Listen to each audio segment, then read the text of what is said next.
আমি ধ্যান করে দেখলাম তোমার এই ছেলে সত্য যুগে শুক্ল বর্ণ ধারণ করেছিল, ত্রেতা যুগে রক্ত বর্ণ ধারণ করেছিল, আর কলি যুগে পীত বর্ণ ধারণ করবে, ইদানিং কৃষ্ণ বর্ণ ধারণ করেছে। কৃষ শব্দে ন প্রত্যয় করলে হয় কৃষ্ণ, কৃষ ধাতুতে ন প্রত্যয় করলে হয় কৃষ্ণ। কৃষ শব্দের অর্থ কর্ষণ, আর ন মূর্ধন্য, আর মূর্ধন্যই বোঝায় প্রেমবাচক। তাই কৃষ ধাতুতে ন প্রত্যয় করলে কৃষ্ণ। কৃষ মানে কর্ষণ করা, ন মানে আনন্দ দান করা। যিনি জীবের চিত্তকে কর্ষণ করে আনন্দ দান করেন তিনি কৃষ্ণ। কৃষ্ণ নামের অর্থ করলেন। এইভাবে নামকরণ করে চলে গেলেন। মুনি নামকরণ করে চলে যাওয়ার পরে ভগবান গোপাল এখন হামাগুড়ি দিতে পারে। হামাগুড়ি দিতে দিতে এখন বেশ দৌড়াদৌড়ি করতে পারে। যে বাড়িতে ব্রজবাসীর বাড়িতে গাভীগুলি দহন করবে বলে বাছুরগুলোকে, গোমাতার বাছুরগুলোকে বেঁধে রেখেছে, আর গোপাল গিয়ে সেই বন্ধন খুলে দেয়। আর বাছুরগুলো মনের আনন্দে মায়ের দুগ্ধ পান করে, আর মনের আনন্দে দুগ্ধ পান করে ব্রজবাসীরা সব ধেয়ে আসে। কে করলো কে করলো, বাছুরটা দড়ি কে খুলে দিল। এবার গোপালকে ধরে ফেলে, এই গোপাল তুই এত দুষ্টু কেন রে? এই বাছুরগুলোর দড়ি খুলে আমাদের কত ক্ষতি করলি বলতো, আজকে আর দুধ পাবো না। এবার ব্রজবাসীর বাড়িতে বাড়িতে গিয়ে মাখন চুরি করে খায়। শিকার উপরে তুলে রাখলে সেখানে কাঁধে উঠে সখাদের মাখন চুরি করে খায়। মা যশোদার কাছে অনেক অভিযোগ নিয়ে এসেছে ব্রজবাসী। মা, তোমার ছেলের নামে অনেক অভিযোগ। বলে কি অভিযোগ? বলে প্রথম কথা হলো আমাদের বাছুরগুলো ছেড়ে দেয়। গোপালকে দাঁড় করিয়ে যায়, গোপাল তুই ওদের বাড়ি গিয়ে বাছুর ছেড়ে দিস? বললো না মা। বলে মিথ্যা বলছিস? মা দেখো শোনো, আমি রাস্তা দিয়ে চলে যাই তো বাছুরগুলো আমাকে ডাকে, বলে হাম্বা হাম্বা। বলে এটা গরুর দাম। তুই কি বুঝিস, তোকে ডাকছে? বলে মা, আমি সমস্ত প্রাণীর মনের ভাষা বুঝতে পারি। কেউ হাম্বা হাম্বা করুক সেটাও বুঝতে পারি, কেউ শিব শিব করুক সেটাও বুঝতে পারি, কেউ কালী কালী বলুক সেটাও বুঝতে পারি। সমস্ত প্রাণী আমাকেই ডাকছে। ঈশ্বর সর্বভূতানাং হৃদয়ে সমার্জুন। ভগবান হলো সর্বভূতে বিরাজ, তোকেই ডাকছে। আচ্ছা ঠিক আছে, আমি মেনে নিলাম হাম্বা হাম্বা করে না হয় তোকেই ডাকে। তা গেলি তো বাছুরগুলোর দড়ি খুলে দিস কেন? বলে মা, আমি দড়ি খুলি না, বাছুরগুলোর মাথায় একটু হাত বুলিয়ে দিই, আর আমার ছোঁয়াতে আপনা আপনি দড়ি খুলে যায়। বলে গোপালের ছোঁয়া লেগে দড়ি খুলে যায়? বলে হ্যাঁ। বলে কি করে? বলছি মহাজন বলছে মা, ভগবানের নাম করলে জীবের ভববন্ধন খুলে যায়। গরুর দড়ি খুলবে না কেন? যার নামে জীবের ভববন্ধন খুলে যায়। এইভাবে ভগবানের চৌর্য লীলা এই ইত্যাদি বর্ণনা করছেন ভাগবতে। মা যশোদা বুঝলেন যে গোপাল আমার দিন দিন দুষ্ট হয়ে যাচ্ছে। এই গোপালকে অন্যের বাড়িতে চুরি করে খেতে শিখেছে, এটা অভ্যাসে পরিণত হবে। তাই কেন চুরি করে খাবে? না না, চুরি করে খাবে কেন? চুরি করে খেলে তো হবে না। না, এবার গোপালকে কি করলেন? না, গোপালকে বলছে না চুরি করে খাবে না। কেন খায়? অন্যের বাড়িতে গিয়ে গোপাল চুরি করে খায়। ছোট বালক, এ চুরির কি বুঝে? আসলে পেটে ক্ষুধা থাকে, আর বালকদের একটা স্বভাব আছে, পেটে যদি ক্ষুধা থাকে অন্য বাচ্চা খেলে হাত পেতে চায়, কিন্তু যদি পেট ভরা থাকে ওকে ভালো মন্দ যতই সামনে তুলে ধরো ও কিন্তু খাবে না। তার মানে আমার বাড়িতে অজস্র দাস দাসী, তারা সবাই আমার গৃহে কর্মে নিপুণা। তারা সকলে দধি মন্থন করে, ছানা বানায়, মাখন বানায়, রাবড়ি বানায়, সন্দেশ বানায়। ওগুলো গোপালের পছন্দ হয় না। কেন পছন্দ হয় না? বলে ওগুলো একটাও আমি নিজে করি না। কে করে? আমার বাড়ির যে চাকর বাকর দাস দাসী তারাই করে। অতএব শাস্ত্র বলছে, মা যশোদা অনুসন্ধান করলেন আমার বাড়ির দ্রব্য ভগবানের সেবায় লাগে না কেন? ভগবানের সব ভক্তের বাড়ির জিনিস কি ভগবানের সেবায় লাগে? দেখবেন অনেকের কোটি কোটি টাকা ব্যাংকে পচে যাচ্ছে, কিন্তু ওই টাকা নিয়ে ক্ষমতা নেই একদিন বৈষ্ণব সেবা দেয়, ক্ষমতা নেই একদিন একবার গিয়ে বৃন্দাবন ঘুরে আসে। হ্যাঁ, কৃপণের ধন খায় না নারায়ণ, কথা আছে না? কৃপণের ধন খায় না নারায়ণ। কি হয়, ওই টাকা ব্যাংকে পচে যায়, কিন্তু ওই টাকা বা ওই বাড়ির কোনো অর্থ ভগবত সেবায় লাগে না। মা যশোদা চিন্তা করছে, আমার অর্থ কেন ভগবত সেবায় লাগে না? বলি বুঝতে পেরেছি। আমার জিনিস গোবিন্দ সেবায় কেন লাগে না, আমার গোপাল কেন খায় না? বুঝতে পেরেছি, আমি নিজের হাতে তৈরি করি না। শাস্ত্র বলছে ভগবানের সেবা সামর্থ্য থাকতে নিজে করবে। আপনি পারছেন তাহলে অন্যকে দিয়ে করাবেন না, যখন পারবেন না তখন কাউকে দিয়ে করাবেন। বিবাহে, মৃত্যুতে, শয়নে, ভোজনে, কৃষ্ণ ভজনে প্রতিনিধি চলে। যার বিয়ে তার সঙ্গে বিয়ে হবে। এখন বিয়ে ঠিক হয়েছে, দাদার সঙ্গে ভাই গিয়ে বলছে দাদা বিয়ে করবে না, আমি এসেছি, বিয়ে হবে? মেয়ের বাবা বলবে তোমার দাদা সরকারি চাকরি করে, তাই তোমার দাদাকে মেয়ে দিচ্ছিলাম, তুমি বেকার ছেলে, তোমাকে তো মেয়ে দেব না। তাহলে বিবাহের ক্ষেত্রে প্রতিনিধি চলে না।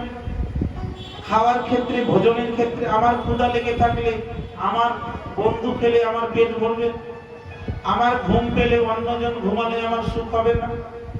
তেমন মৃত্যুর ক্ষেত্রে আমার যদি মৃত্যু দিন উপস্থিত হয়, আমার মৃত্যুর দিনে যদি এখন যমরাজ আসে, যমদূত আসে, তখন গিয়ে যদি আমার দাদু বলে যে আমার নাতিটার বয়স কম, আমি বুড়ো মানুষ, আমাকে নিয়ে চল, তাহলে যমরাজ কিন্তু সেটা করবে না, বলবে যার মৃত্যু দিন তাকেই নিয়ে যাব। এগুলোর ক্ষেত্রে যেমন প্রতিনিধি চলে না, কৃষ্ণ ভজনেও প্রতিনিধি চলে না। অনেকের মনের ধারণা যে আমার স্বামী দীক্ষা নেয় না, মালা হরিনামের মালা নেয় না, আমিও নেব না। স্বামী স্ত্রী এক মন, তবে হয় কৃষ্ণ দর্শন। অনেকে বলে আচ্ছা স্বামী যদি কৃষ্ণ ভজন না করে স্ত্রী করতে পারবে না? এগুলো আমাদের গ্রাম্য কথা, শুনেন, এগুলো আমাদের গ্রাম্য কথা। কারণ আপনার কর্মে আপনি পার হবেন, আপনার ধর্মে আপনি পার হবেন। এই ধর্ম আর কর্মটা অন্য কেউ ভাগ পায় না। আপনি করে আপনি উদ্ধার হবেন। ঠিক এই প্রশ্নটাই করেছিলেন নারদের সঙ্গে যখন দেখা হয়েছিল। বাল্মীকি মুনির আগের নাম ছিল দস্যু রত্নাকর। দস্যু রত্নাকর ঠিক এই প্রশ্নটা করেছিল। নারদ বলেছিল পাপ করে, তুমি এই পাপ করে যে পাহাড়ের সমান পাপ জমা করেছো, তোমার পাপের ভাগীদারি কে হবে? দস্যু রত্নাকর সাহসিকতার সঙ্গে বলেছিল, কেন? আমি এই পাপ কর্ম করে যাদেরকে খাওয়াই, আমার মা বাবা, আমার বউ, তারা আমার পাপের ভাগীদারি হবে। নারদ বলেছিল তুমি একবার জেনে এসো তো, তারা তোমার পাপের ভাগীদারি হবে কিনা। নারদ এসে জিজ্ঞাসা করছেন মা বাবাকে, বাবা আমি যে পাপ কাজ করি, ডাকাতি করি, লোকের কাছ থেকে ছিনিয়ে নিই, লোককে খুন করি, এই যে পাপের অর্থ, এই পাপ করে এনে সংসার চালাই, আমার পাপের ভাগীদারি হবে না? বাবা মা বলল না, তুমি কর্তব্য করছো। বৃদ্ধাবস্থায় সন্তানের কর্তব্য হলো বাবা মায়ের সেবা করা, তুমি সেটা করছো, আমি তো তোমার পাপের ভাগীদারি হব না। নিজের স্ত্রীকে গিয়ে জিজ্ঞাসা করলে, হ্যাঁ গো তুমি তো আমার অর্ধাঙ্গিনী, সহধর্মিনী, আমি যে পাপ করছি তুমি ভাগ নেবে না? বলল স্বামী আমি তোমার সহধর্মিনী, অর্ধাঙ্গিনী বটে, শোনো তোমার সুখের ভাগ নেব, তোমার দুঃখের ভাগ নেব। তুমি না খেয়ে থাকলে আমি না খেয়ে থাকবো, তুমি দুঃখ পেলে আমি কাঁদবো, কিন্তু তোমার পাপের ভাগীদারি তো আমিও হব না। সেদিন এই একটা কথাতে, নারদের একটা কথাতে দস্যু রত্নাকরের চোখ খুলে গেল। তাহলে আমার পাপের ভাগীদারি কে হবে? সেই দিন দস্যু রত্নাকর গিয়ে নারদের চরণে পড়ে বলল, আমার পাপের ভাগীদারি সংসারে কেউ হবে না। বলে দিন এই পাপ কি করে, এই পাপ সমুদ্র থেকে উদ্ধার হব। সেদিন নারদ উপদেশ করলো, বাবাই তোমাকে উদ্ধার করতে আমি এসেছি, তুমি রাম নামের আশ্রয় নাও। তুমি রাম রাম রাম সব সময় রাম নাম জপ করতে থাকো। আর সেই দিন ওই রাম নামও পাপীর মুখে হচ্ছিল না, মরা মরা উচ্চারণ হচ্ছিল। আর মরা মরা থেকে নামের কৃপায় রাম উচ্চারণ হলো। আর রাম নাম করে ওই বাল্মীকি হয়ে গেল। যার নামে বাল্মীকি হইল,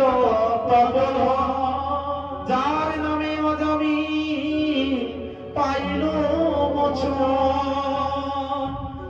যার নামে শ্রবণে সংসার বন্ধনে ঘুচে হেন প্রভু অবতার কলিযুগে নাচে। সর্ব মহাপ্রায়শ্চিত্ত যে প্রভু নাম, সে প্রভু নাচয়ে দেখে যত। তাহলে এ জগতে এগুলো ব্রাহ্ম কথা। স্বামী দীক্ষা না নিলে স্ত্রী দীক্ষা নেবে না, স্বামী ভজন না করলে স্ত্রীও ভজন করবে না। তুমি তোমার কর্মে পার হবে। দস্যু রত্নাকরের কথাটা শুনলেন। এখানে কেউ কাউকে যে আমি যা করব আমি ভাগ পাবো, এগুলোর ভাগ হয় না। সাধন ভজনের ভাগ হয় না। আমি যদি পাপ করি আমি ভোগ করব, সেটা আমার মা বাবা কিংবা আমার কোনো বন্ধু বান্ধব, স্ত্রী পুত্র কেউ ভোগ করবে না। আমার যদি অসুখ হয়, অসুখের কষ্টটা তো আমি পাবো। পৃথিবীতে সবাই সবকিছুর ভাগ নাই, আমার অসুখ হলে কষ্টের ভাগটা কেউ নেবে। অতএব কৃষ্ণ ভজন কে করলো কে না করলো ওদিকে দেখলে চলবে না, তুমি ভজন করে এগিয়ে যাও। তুমি এগিয়ে যাও। এখন বলছেন আমরা আমাদের কর্মে পারব। তাহলে আমরা যে কথা শুনছি, মা যশোদা অনুসন্ধান করছেন, আমি নিজের হাতে করব। আমার গোবিন্দের সেবা, আমি গোপালের সেবা আমি নিজের হাতে করব। তাই মা যশোদা কি করলেন? ভোরবেলা উঠলেন। ভোরবেলা উঠে এবার দধি মন্থন করতে লাগলেন। ইয়াকোদা গৃহদাসীষু যশোদানন্দ গেহিনী কর্মান্তরো নিযুক্তাসু নির্মন্থন স্বয়ং দধি জানি জানি হগিতানি তদেবাল চরিতানি চ দধির নিমন্থন কালে সরন্তি তন্নগায়ত। মা যশোদা কি করলেন? ভোরবেলায় উঠে শুদ্ধ কাপড় পরলেন, গোপালকে ঘুমিয়ে রাখলেন বালিশ দিয়ে। দিয়ে মা যশোদা এবার গোপালের জন্য দধি মন্থন করছেন। জানি জানি হগিতানি তদেবাল চরিতানি চ। কিরকম ভাবে করছে? জানি জানি গীতানি। গীতানি, গীত শব্দে গীতানি, গীতানি বহুবচন, অনেক গীত করছে। গীত মানে গান। বলে হাতে করছে গোবিন্দের কাজ আর মুখে গোবিন্দের গুণগান করছে আর মনে মনে গোপালের কথা চিন্তা করছে। শাস্ত্র বলছে ভগবানের সেবাই পরিপূর্ণতা কখন? আমরা তো সবাই সেবা করি, কিন্তু সেবার পরিপূর্ণতা হয় কিসে? দেহ মন বাক্য যদি একই সঙ্গে ভগবানের নামে, ভগবানের চিন্তনে আর ভগবানের সেবায় লেগে যায়, তখনই সেবার সার্থকতা। তাই কি করছেন? মা যশোদা গোবিন্দের কীর্তন করছেন, গুণগান গাইছেন বালগোপাল। শুনুন, আমরাও সবাই মা যশোদার সঙ্গে আজকে হাতে তালি দিয়ে গোবিন্দের গুণগান তুমি নন্দদুলা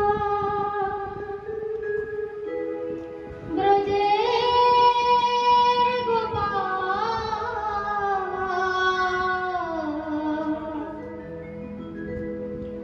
মা যশোদা নয়ন মনি নন্দ দুলা ব্রজের গোপাল মা যশোদা নয়ন মণি নন্দ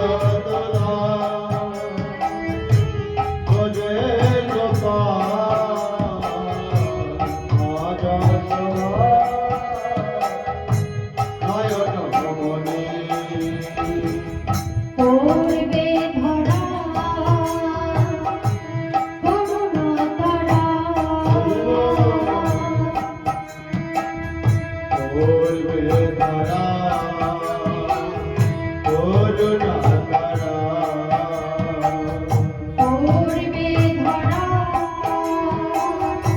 করুণ তারা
কৌতী সূত্রনন্ধং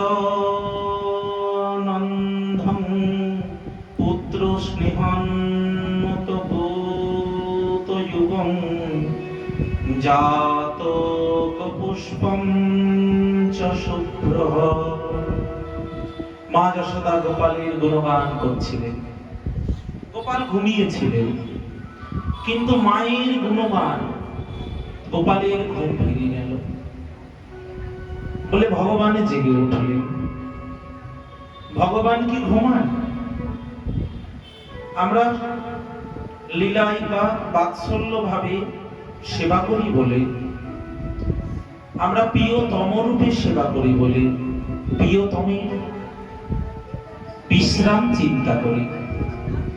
এত বড় বিশ্ব ব্রহ্মাণ্ডের দায়িত্ব যার উপরে, তার কি ঘুম হয়? আমরা প্রভু ঘুমিয়ে গেলেও তোমার নিত্য জাগরণ। আমরা ঘুমিয়ে যেতে পারি, ভগবান ঘুমায় না। ভগবান জাগ্রত। কেন জাগ্রত জানেন? ভগবান যদি না জাগে, আমরা জাগবো কি করে? কৃষ্ণ জানাইয়া জগত কইল ধন্য, এ কারণে প্রভুর নাম হলো শ্রীকৃষ্ণ চৈতন্য। জাগা, আমরা জাগ্রত। এই যে জাগা শব্দের দুটো অর্থ, একটা হলো ঘুম থেকে জাগা, আর একটা হচ্ছে চেতন হওয়া, সচেতন হওয়া। এখন যেমন চারিদিকে স্লোগান চলছে, জাগো হিন্দু জাগো। হিন্দু গোষ্ঠীকে জাগতে বলছে। কোন জাগা? মানে সচেতন হও। তোমাদের ধর্মকে রক্ষা করবার জন্য তোমরা সচেতনশীল হও। স্বামী বিবেকানন্দ বলেছিলেন, উত্তিষ্ঠ জাগ্রত। ওঠো, জাগো, এ ভারতবাসী। কোন জায়গা? জাগা মানে চেতন হওয়া। ভগবান আমাদেরকে বলছে, তোমাদেরও সেই চৈতন্য হও। তোমরা জাগো, মায়ার ঘুমে ঘুমিয়ে থাকো না। জীব জাগো, জীব জাগো, গোরা চাঁদো বলে, কত নিদ্রা যাও জীব মায়া পিশাচির কোলে। জীব জাগো, কাকে জাগতে বলছে? আমাদের মতো জীবকে। আমরা ভুলে গেছি কেন মনুষ্য জন্ম পেয়েছি, কি বলে এসেছিলাম, কি করছি। কৃষ্ণ ভজিবার তরে সংসারেতে আইব, মিছে মায়ায় বদ্ধ হয়ে বৃক্ষ সম হইল। এই তো আমরা বলে এসেছিলাম, তো কৃষ্ণ ভজন করতে যাচ্ছি, ওটা তো ভুলে গেছি। এই জন্য বলছি জাগো, আমাদেরকে জাগতে বলছে। ঠিক এইভাবে ভগবান যেন আজকে লীলায় জেগে উঠেছেন। ভক্তের সাধনা ভগবানকে জাগায়। আমরা বলি ঠাকুর খুব জাগ্রত, ওখানকার মা কালী খুব জাগ্রত, তারাপীঠের মা কালী, মা তারা জাগ্রত। কার জন্য জাগ্রত? বামা খাপার জন্য। সাধক বামা খাপার জন্য জাগ্রত। বামা খাপা না থাকলে মা কালী এতটা জাগ্রত মহিমা জগৎ জানতো না। বৃন্দাবনে গোবিন্দ জাগ্রত, বাকে বিহারী জাগ্রত। কার জন্য জাগ্রত? বাকে বিহারী হরিদাস স্বামীর জন্য জাগ্রত। গোবিন্দ কার জন্য জাগ্রত? রূপ গোস্বামীর জন্য জাগ্রত। ভগবান জাগ্রত হয় ভক্তির সাধনায়। মা যশোদার সাধনা আজকে ভগবানকে জাগিয়ে উঠালো। মায়ের সাধনায় ভগবান জেগে উঠে এসে বলছে, চোখ কচলাতে কচলাতে, মা আমার ক্ষুধা পেয়েছে, আমাকে খেতে দাও। মা পদ্মগন্ধা গাভীর দুগ্ধ উনানে বসিয়েছেন, গোপালের জন্য দধি মন্থন করছে। গোপাল বলছে, না মা, আমার ওই সব লাগবে না, আমি তোমার স্তন দুগ্ধ পান করব। গোপালের বয়স তখন 3 বছর। মায়ের স্তন দুগ্ধ পান করতেন গোপাল। মা বলছে, বাবা এ তো দধি মন্থন আর একটু আছে, করিনি। কিন্তু গোপালের আর ধৈর্য ধরে না। মায়ের মন্থন দণ্ডটা হাত দিয়ে এরকম চেপে ধরলেন, না আগে খেতে দাও। মা তখন গোপালকে কোলে নিয়ে স্তন দুগ্ধ পান করাতে লাগলেন।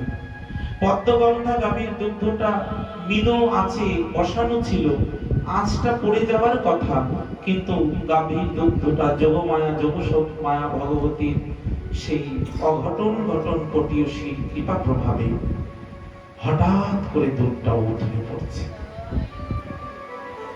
দুধ উতলে পড়ছে, যেই দুধ উতলে পড়ছে অমনি মা দেখে আর ধৈর্য ধরতে পারলো না। গোপাল,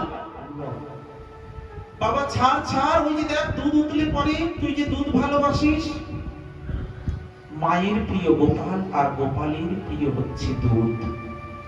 প্রীতির রাজ্যে এই তো রীতি, প্রিয়ের প্রিয়ে অধিক প্রীতি। ভালোবাসার নিয়মটা কেমন জানেন?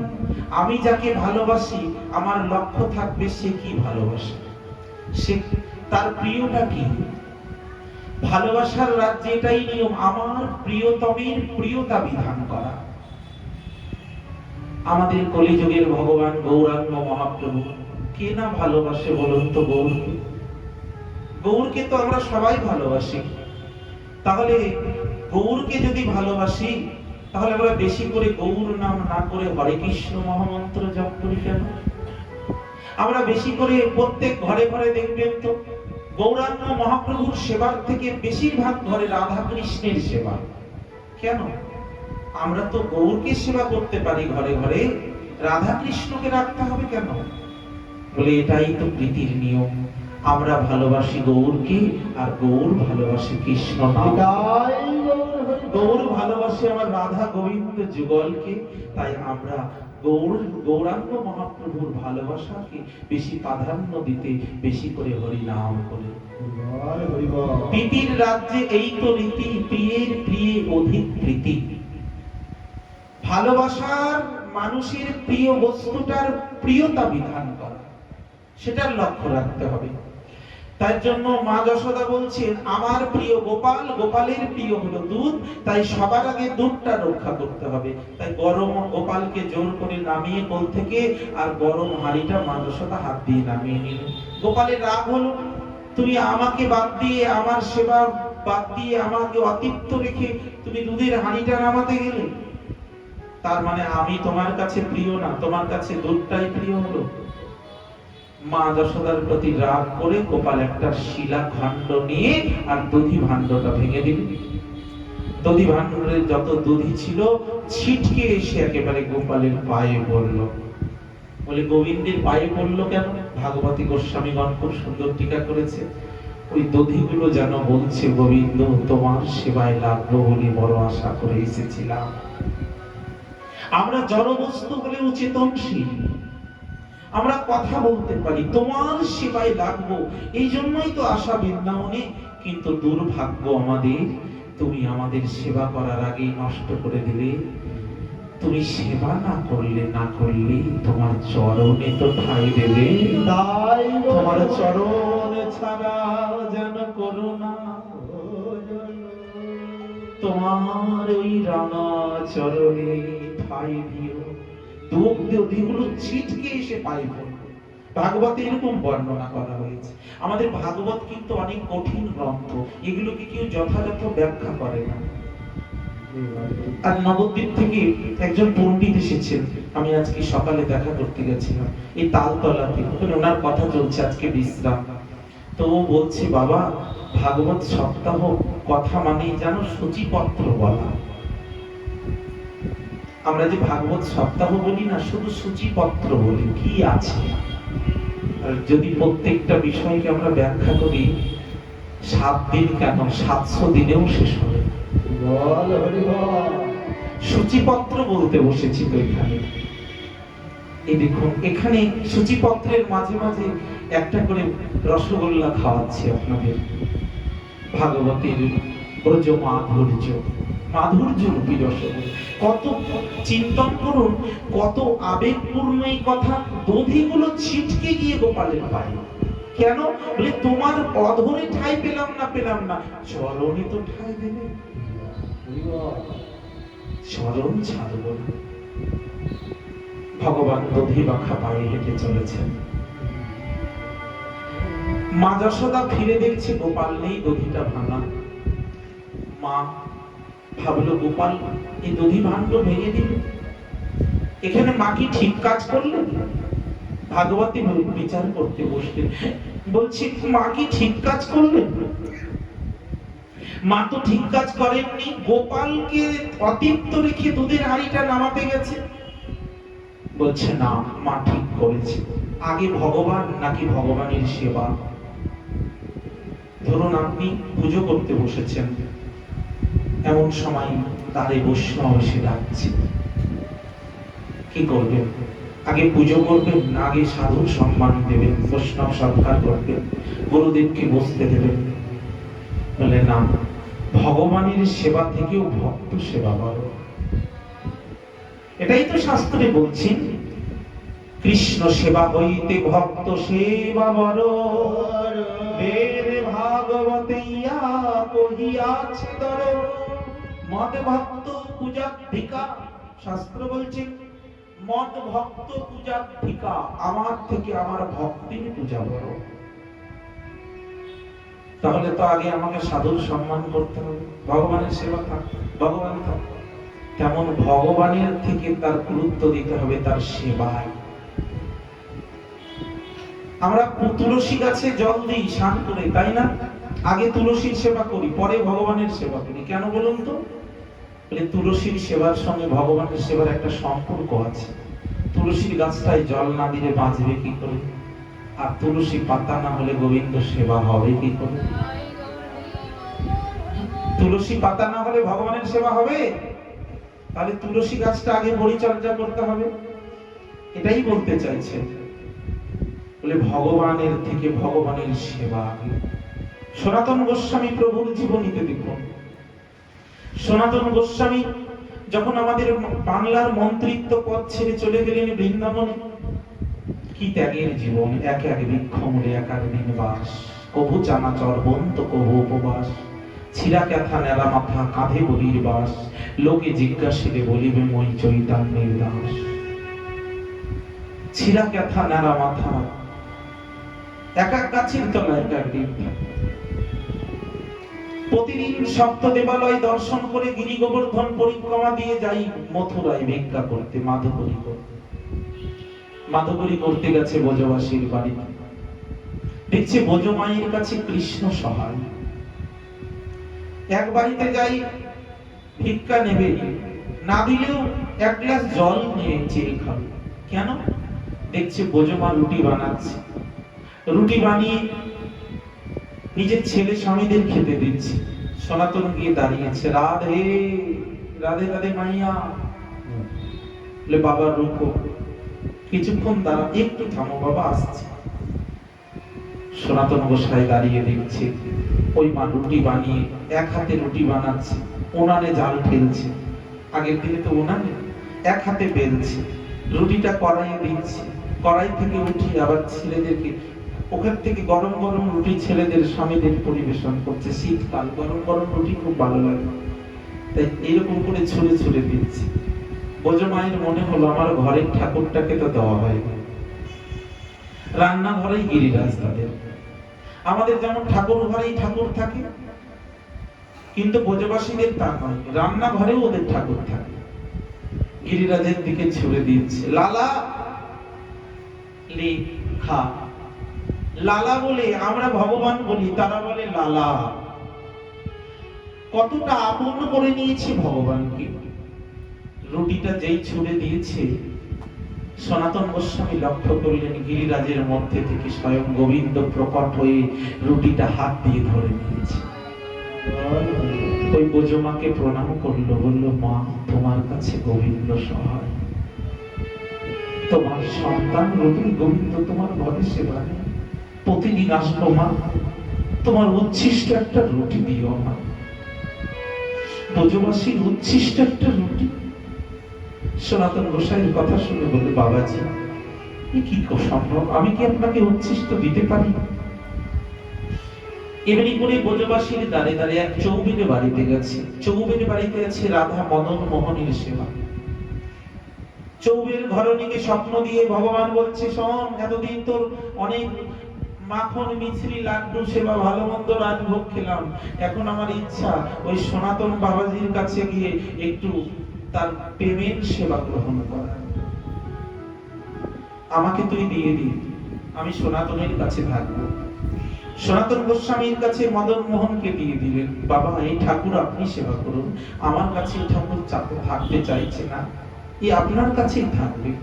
সনাতন বলল, মা আমি যে কাঙাল, ঠাকুর সেবা করতে তো অর্থের প্রয়োজন, আমি কোথায় পাবো? কাঙালের ঘরে গিয়ে কি খাবে ঠাকুর? কাঙালের ঘরে তো ভালো মন্দ পাবে না। কি করলেন? ঠাকুরকে তো আর ফেলে দিতে পারেন না। নিয়ে এসে বলল, ঠাকুর আমার কুটিয়া দিয়ে জল পড়ে, থাকবে তো ওখানে? থাকবো। ঠাকুর কুটিয়া দিয়ে জল পড়ে তবুও থাকে। কুটিয়া দিয়ে জল পড়ে, ভোজবাসীর দ্বারে যা মাধুকরী করে পাই তাই দেয়। আটায় পেয়েছে, আটাটাকে কোনোভাবে গলিয়ে রুটি বানায়, গোলা রুটি, আটাটাকে গুলিয়ে রুটি বানায়, খড় পাতার জাল দেয়, পোড়া রুটিটাই ঠাকুরকে ভোগ দেয়। বলে, তুমি তো কাঙালের ঘরে এসেছো, তুমি তো ভালো ছিলে, ভালো জায়গায় ছিলে, ভালো খাবার ছেড়ে ভালো জায়গা ছেড়ে কেন আসলে? তাই খাও। প্রতিদিন ওই আননে পোড়া রুটি। সনাতন গোস্বামী এই দিতেই একদিন ঠাকুরকে পত্রাসন করে পোড়া রুটি ভোগ দিয়ে বলছে, মদন গোপাল, মদন মোহন তোমার ভোগ দিয়েছি, এসে খেয়ে যাও। মদন মোহন এসে বলছে, সনাতন আর পারি না, প্রতিদিন ওই এক খাবার, আননে পোড়া রুটি খাওয়া যায়? একটু তো লবণ দিতে পারিস। তখন বৃন্দাবনে লবণের ক্রাইসিস, লবণ পাওয়া যায় না। সনাতন বললেন, ঠাকুর আমি ভিক্ষায় যাই পেয়েছি তাই তো দেব, তোমার ইচ্ছা হলে তুমি খাও, আর না হলে তুমি চলে যাও। ঠাকুরজি বলছেন, কি বললি? আমি চলে যাব? এটা বলা যায়? কতটা ভালোবাসলে বলা যায়? তুমি ইচ্ছা হলে খাও, না হলে চলে যাও। সনাতন তুই যখন বললি আমি চলে যাই, বেশি কিছু নাই, তোর কাছে একটু লবণ চেয়েছি, কোথায় পাবো ঠাকুর?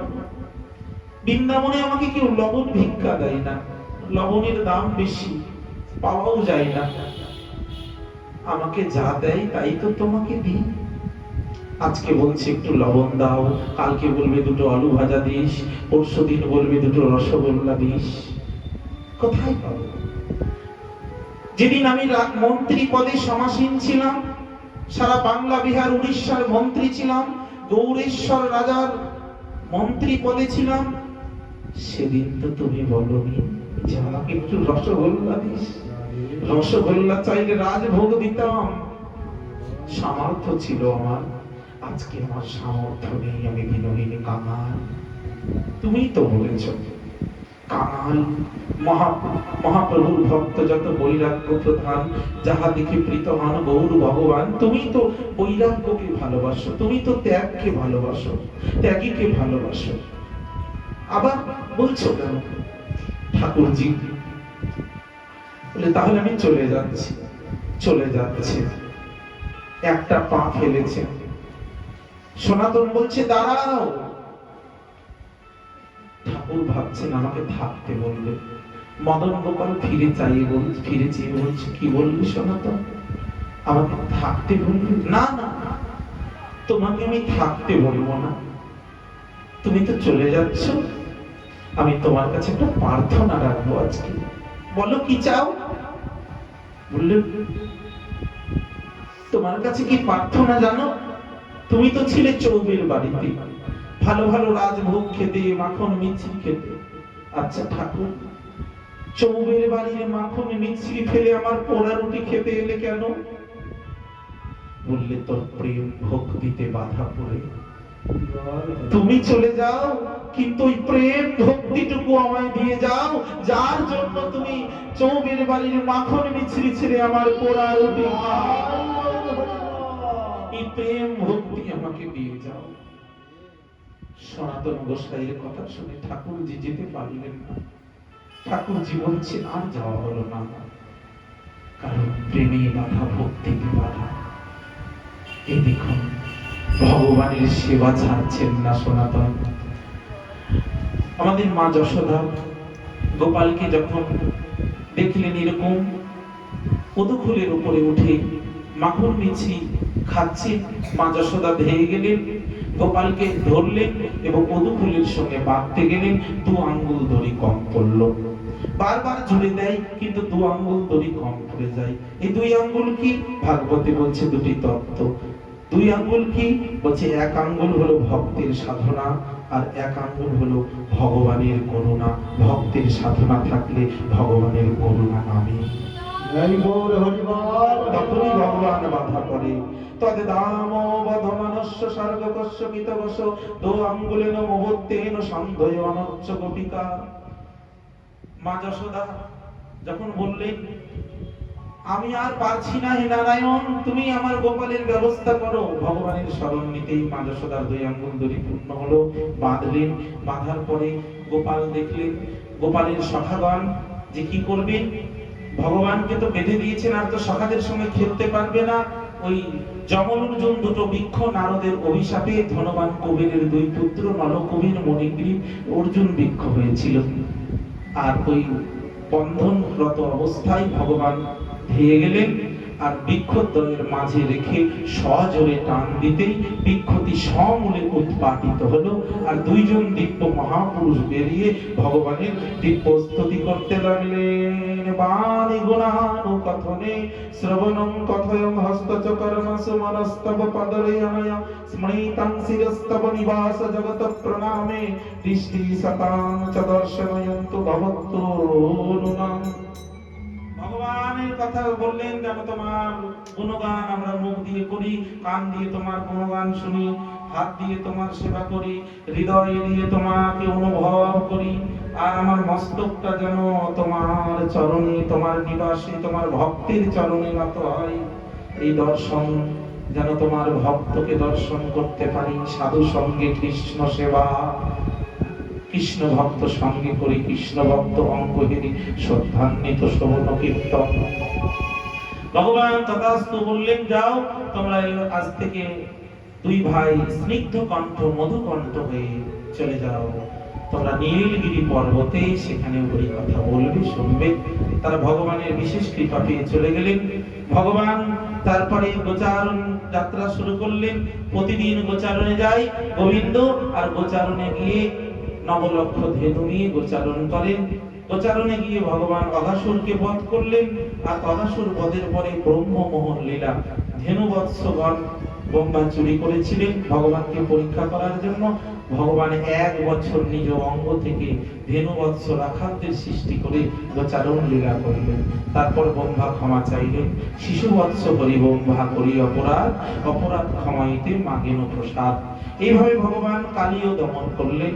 কালীয় দহের বিষ জল বৃন্দাবনকে কলুষিত করছিল বলে ভগবান কালীয় দহে ঝাঁপ দিয়ে কালীয় নাগের মাথায় নৃত্য করেছিলেন।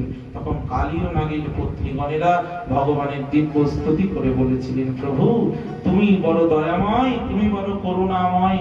আমাদের স্বামী কালীয় সে ফল জাতি, সর্প জাতি, অথচ তুমি এতই কৃপা করেছো, তুমি এমন দয়ালু যে আমাদের স্বামী আজকে তোমার চরণ পেয়েছে। যে চরণ দেব দেবতারা পর্যন্ত পায় না, সে চরণ আমাদের স্বামী পেয়েছে। নাজ্য হি দণ্ড কীতিকিলমি সস্মি স্তবাবতার খল নিগ্রহায়। তুমি ন্যায্য বিচার করো, কিন্তু এত কৃপা কেন তোমার? তুমি ন্যায্য বিচারক, তোমার মতো বিচারক পৃথিবীতে কেউ না। যে পাপ করে তাকে তুমি শাস্তি দাও, কিন্তু আমাদের স্বামীকে শাস্তি দিতে এসেছো, এসে কি করেছো? তার মাথার উপরে নৃত্য করছো। এটা শাস্তি হলো কোথায়? এটা তো কৃপাই হলো। কেন? যে চরণ লক্ষ্মী দেবী পাওয়ার জন্য বৃন্দাবনে ধৃত ব্রত ধারণ করে আছে, বেলবনে তপস্যা করছে, ভগবানের চরণ পায় না, আর ওই চরণ তুমি আমাদের স্বামীর মস্তকে দিয়েছো। আমরা বড় ভাগ্যবতী, এরকম স্বামী পেয়েছি, আর স্বামী পেয়েছি বলে আজকে আমরাও তোমার দর্শন পেয়েছি। তাই আমাদের ভাগবতে এই নাগ পত্নী স্তুতি, এগুলো খুব সুন্দর জায়গা।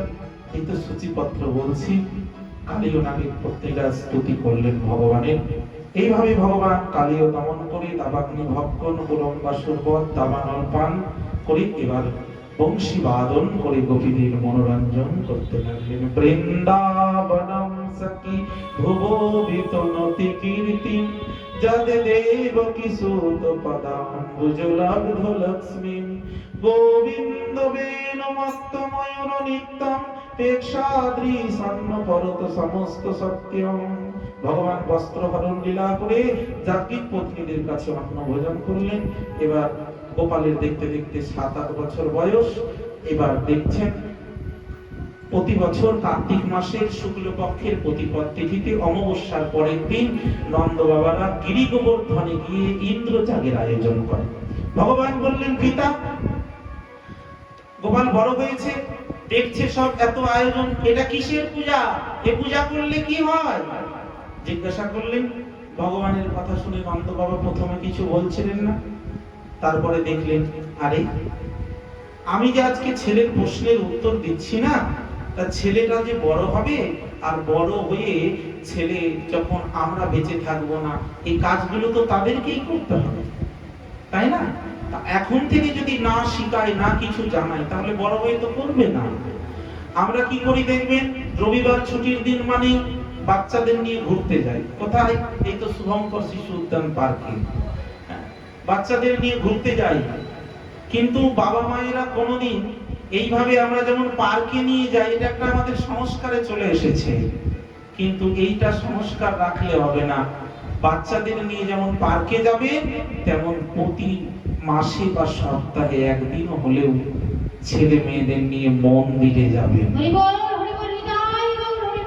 মন্দিরে গিয়ে ঠাকুরকে চেনাবেন, ঠাকুরকে দেখাবেন, ঠাকুরের সম্পর্কে তাদেরকে জানাবেন, আলোচনা করবেন, তাহলে আপনার বাড়ির ছেলেটা ভক্ত হবে, ভক্তি করবে। কিন্তু বাবা মারা তো এটা করেন না। তাহলে আপনার বাড়ির ছেলে ভক্ত হবে, ভক্তি করবে কি করে ভাবলেন? করবে না, কারণ আপনি তো পার্ক চিনিয়েছেন, বড় হয়ে তো ওখানেই যাবেন, আপনি তো ওই শিক্ষা দিয়েছেন।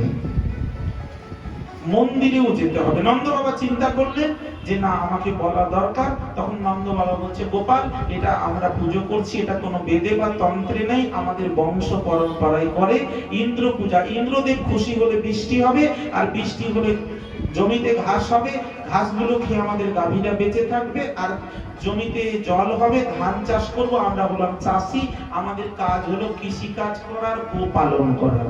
কৃষি গো বাণিজ্য বৈশ্য স্বভাবজম, এটা আমাদের জীবিকা।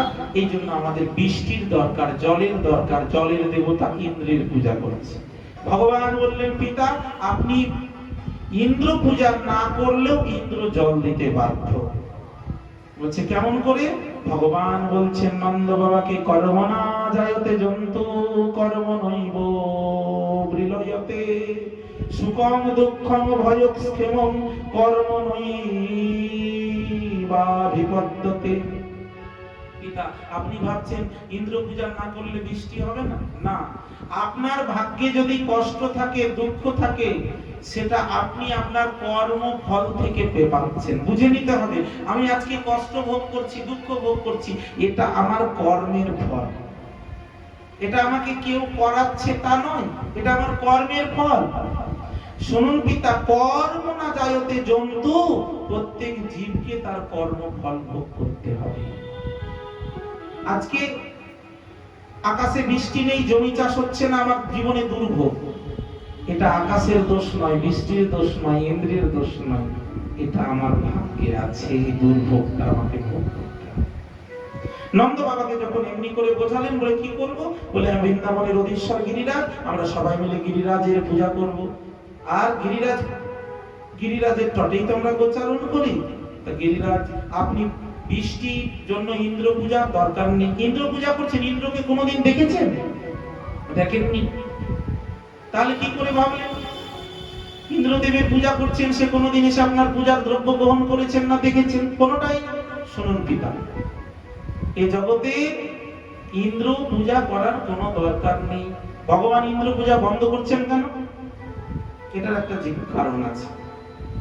ইন্দ্র পূজা হলে ভগবানের ক্ষতি কোথায়? বলে, ভগবানের ক্ষতি নয়। ভগবান বলছে, ইন্দ্রদেব, তুমি নিজে জানো না কার হাতে পূজা নিচ্ছ, কার প্রণাম নিচ্ছ। কার পূজা নিচ্ছ জানো? আমার মা বাবার। আমি হলাম জগতের গুরু, আর আমার গুরু হলো আমার মা বাবা। তুমি সাধারণ একটা দেবতা হয়ে আমার মা বাবার প্রণাম নিচ্ছ? জানো এই প্রণাম নিলে কি হয়? তুমি অপরাধে পুড়ে মরবে। তোমার পূজা যদি বন্ধ করে দিই, তুমি অপরাধ থেকে বেঁচে যাবে। আমাদের গৌরলীলায় আছে অভিরাম ঠাকুরের প্রণামে নিত্যানন্দ প্রভুর 7 পুত্র মারা গেছে। স্বয়ং ভগবানের সন্তান সেও মরে গেল অভিরামের প্রণামে। বিগ্রহকে প্রণাম করলে বিগ্রহ ফেটে যেত যদি সে বিগ্রহে ঠিকঠাক পূজা অর্চনা না হতো। অভিরামের প্রণাম, অভিরামকে এই জন্য প্রণাম করতে কেউ দিত না।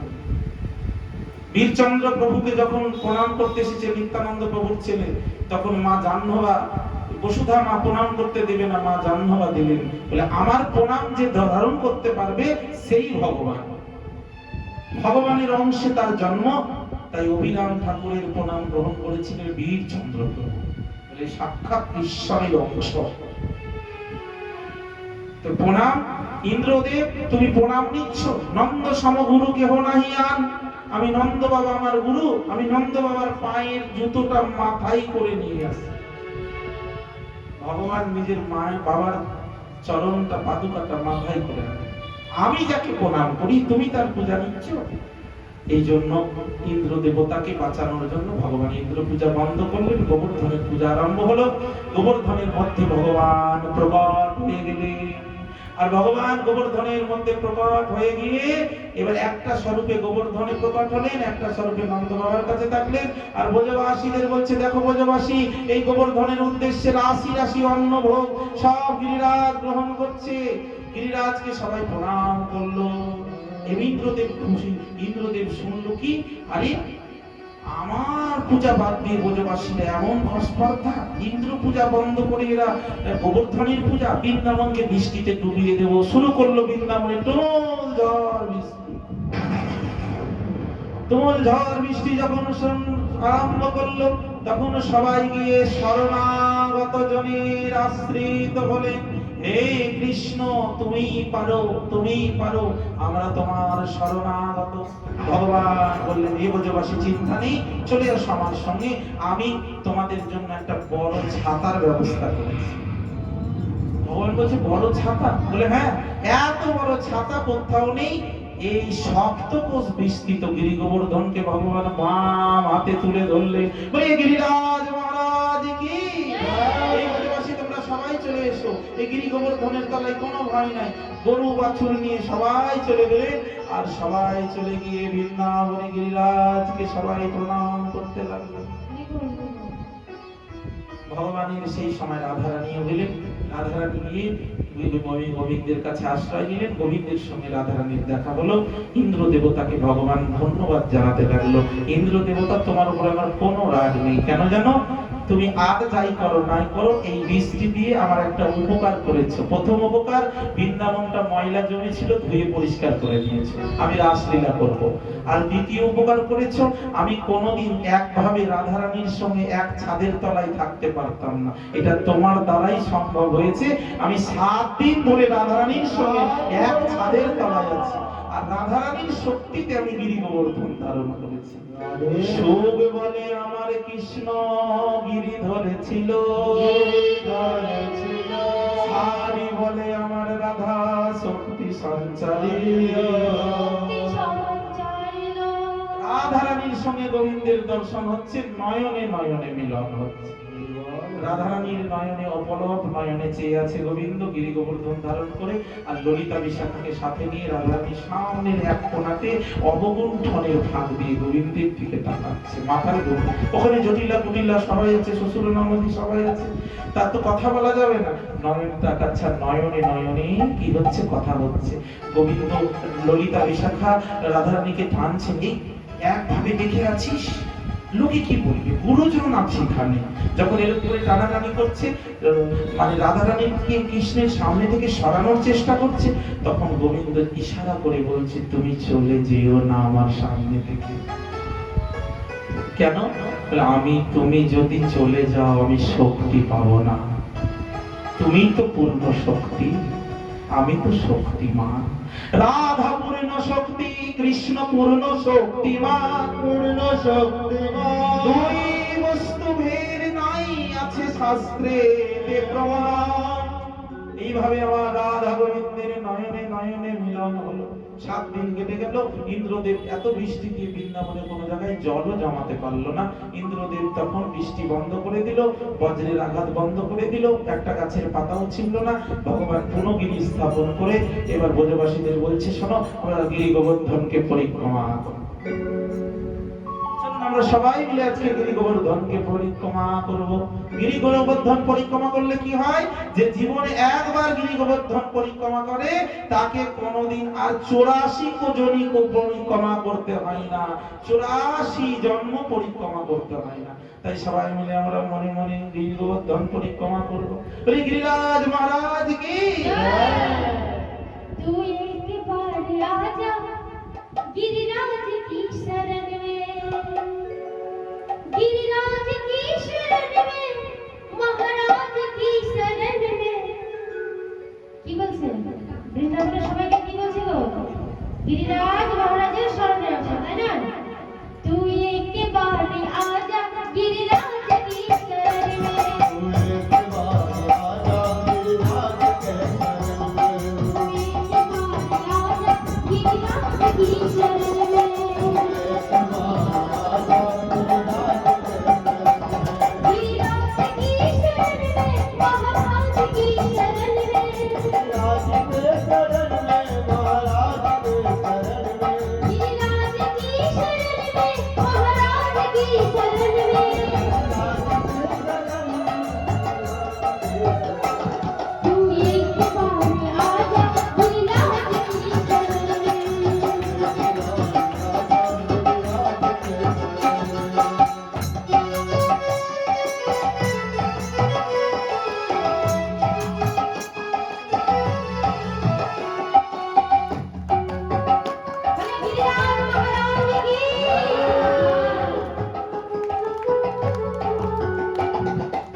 জয় শ্রী রাধে। একটি বিশেষ ঘোষণা, সকলের জন্য প্রসাদের ব্যবস্থা আছে, এখনই প্রসাদ বিতরণ করা হবে, সবাই প্রসাদ নিয়ে যাবেন। আর আগামীকাল আমাদের সকলের নিমন্ত্রণ, আগামীকাল ভগবান কৃষ্ণ রুক্মিণীর বিবাহ লীলা, তাই সকলের নিমন্ত্রণ, বিয়ে বাড়িতে সবাই আসবেন।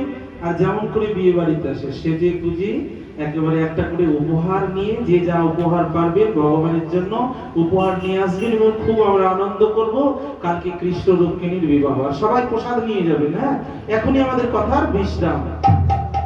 আজকের মতো আমাদের এই ভগবান গিরি গোবর্ধন লীলাকে ধারণ করে, আর অবশেষে ইন্দ্রদেব অপরাধী হয়ে ক্ষমা চাইলেন, আর ক্ষমা চেয়ে এবার কি করলেন, ভগবান অপরাধী হয়ে ইন্দ্রদেব এসে ক্ষমা চাইছেন ভগবানের কাছে।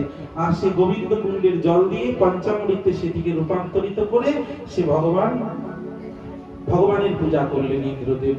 পঞ্চামৃত স্নান করিয়ে অভিষেক করিয়ে ইন্দ্র কৃষ্ণ পূজা করলেন এবং ভগবানের কৃপা লাভ করলেন। ভগবান বললেন, আমি আগামী দিন আমরা শুনবো ভগবান রাস লীলা করলেন মধুময় বৃন্দাবনে। কালকে রাসলীলা এবং ভগবান কৃষ্ণের রুক্মিণী বিবাহ লীলা, আমরা এই দুটো লীলাই শ্রবণ করব। সকলে আসবেন। কালকে থেকে একটু তাড়াতাড়ি ভাগবত শুরু হবে, কারণ আমাদের আগামী দিনই ভাগবত হয়ে পরশুদিন আমাদের বিশ্রাম, আগামী দিন তাড়াতাড়ি শুরু হবে। সকলে একটু তাড়াতাড়ি আসবেন। জয় শ্রী রাধে। আজকের মতো এখানেই হরি কথার বিশ্রাম। সবাই মিলে চলুন, আমরা আজকে বৃন্দাবনের ভজনে নৃত্য করে আজকে তারপরে বাড়িতে যাব। হ্যাঁ, সবাই মিলে একটা ভজন শুনে নৃত্য করবো। বলি রাধা রানী